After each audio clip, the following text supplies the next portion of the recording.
Hi friends, welcome to my channel. যেহেতু এইবারের ভোটটা সম্পূর্ণ আলাদা, আলাদা বলছি কেন না, 1951 সাল থেকে 2026 পর্যন্ত যে ভোট সারা ভারতবর্ষে হয়েছে, কোথাও কিন্তু আর্টিফিশিয়াল ইন্টেলিজেন্সের সাহায্য নেওয়া হয়নি। কিন্তু এইবারেই প্রথম পশ্চিমবঙ্গে, আমি যেহেতু পশ্চিমবঙ্গে আছি পশ্চিমবঙ্গ কথাই বলবো, কেন অন্য রাজ্যের কথা আমি খোঁজ রাখিনি বা আমি বলতে পারবো না।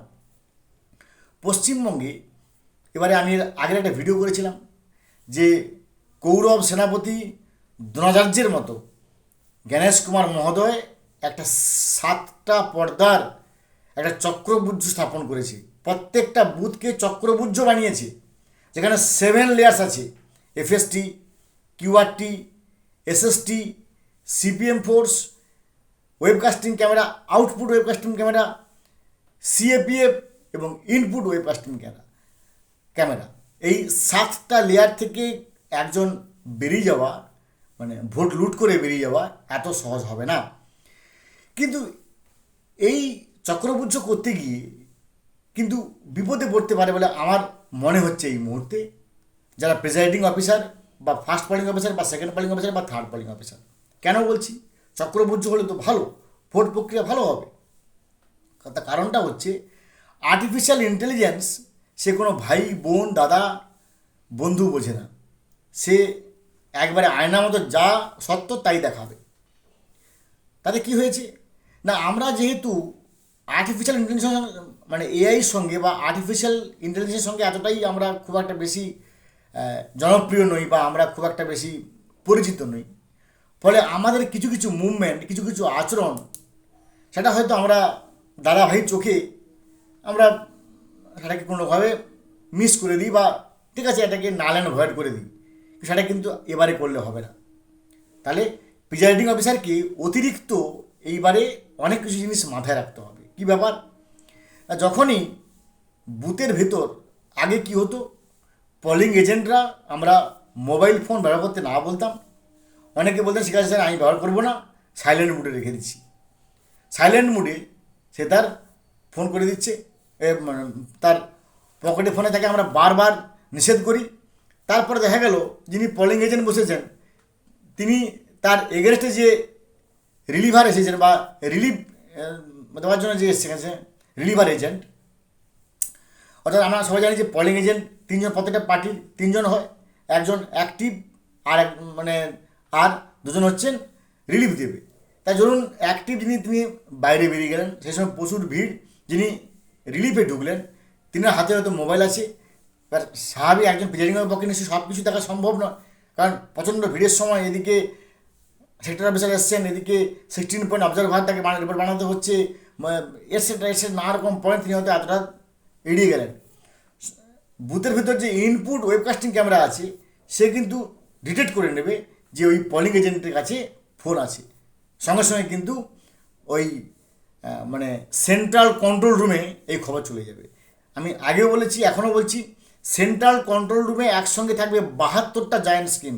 72টা সেন্ট্রাল কন্ট্রোল রুম একটা বিশাল বড় হল রুম, যেখানে 72টা থাকবে জায়েন্ট স্ক্রিন।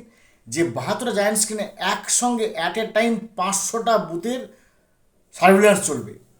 500টা বুথের একসঙ্গে নজরদারি চলবে যে 500টা বুথে কোথায় কি হচ্ছে ভাবুন। এবং সেখানে কারা বসে আছে, মাইক্রো অবজারভার বা রিজনাল লেভেল, মানে কি বলবো, রিজনাল রোল অবজারভার বা অ্যাসিস্ট্যান্ট অবজারভার এটসেট্রা এটসেট্রা, যারা একবারে পুরো পাখির চোখ করে সেই জায়ান্ট স্ক্রিনের দিকে চেয়ে আছে। যখনই পোলিং এজেন্টের কাছে ফোন পাওয়া সঙ্গে সঙ্গে কী হবে, একটা বার্তা চলে যাবে সেন্ট্রাল কন্ট্রোল রুমে, এবং সেখানে আপনার বুথের জন্য যে স্ক্রিনটা আছে সেই স্ক্রিনটা একটা লাল ত্রিভুজের আকৃতি হয়ে যাবে।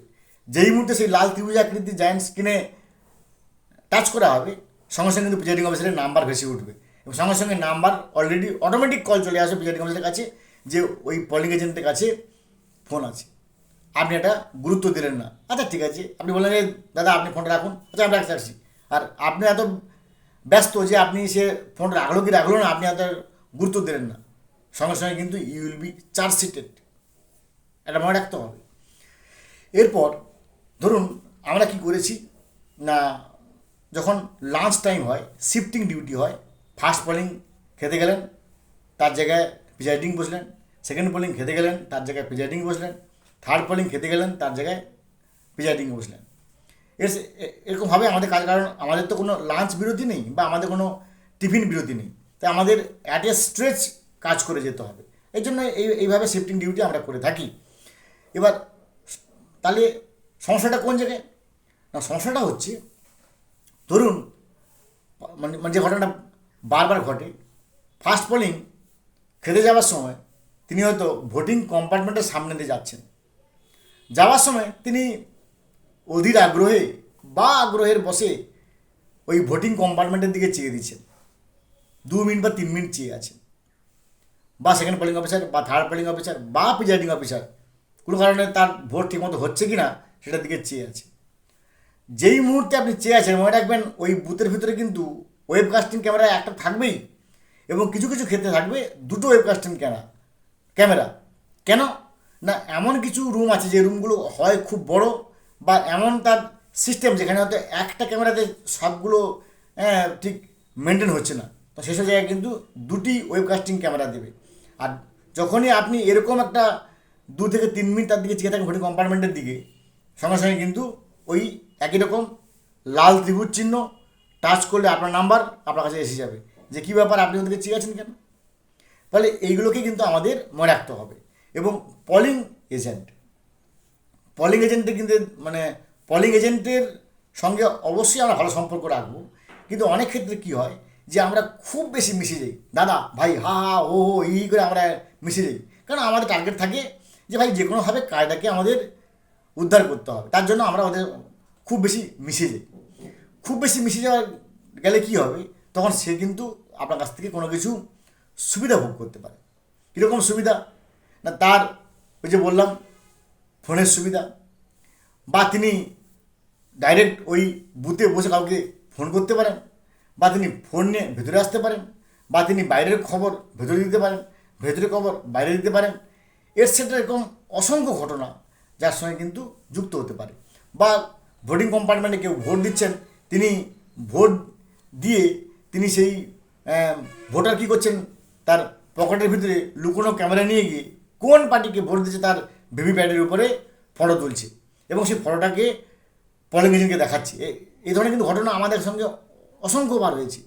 যদি এবারেও এরকম হয়, সঙ্গে সঙ্গে কিন্তু ওয়েবকাস্টিং ক্যামেরা ধরে ফেলবে এবং একটা নাম দিয়ে দিবে ভোটিং প্রসিডিওর ভায়োলেটেড, সঙ্গে সঙ্গে ওই লাল ত্রিভুজ চিহ্ন জায়ান্ট স্ক্রিনে আপনার ফোন নাম্বার ভেসে উঠবে, আপনাকে ফোন করবে এবং আপনাকে তার জবাব দিয়ে দিতে হবে। জবাব দিতে না পারলে ইউ উইল বি চার্জশিটেড। তাই এই এআই পদ্ধতিতে যে আমাদের ভোটটা হচ্ছে চক্রবুজ্জের মতো, এটা যেমন নিরাপদ, তেমন কিন্তু যদি আমরা অ্যাক্টিভ না থাকি তাহলে কিন্তু চার্জশিট বা শোকজ বা সাসপেন্ড হওয়ার সম্ভাবনা প্রবল। তাই অবশ্যই আমরা এটাকে ভালো করে লক্ষ্য রাখবো।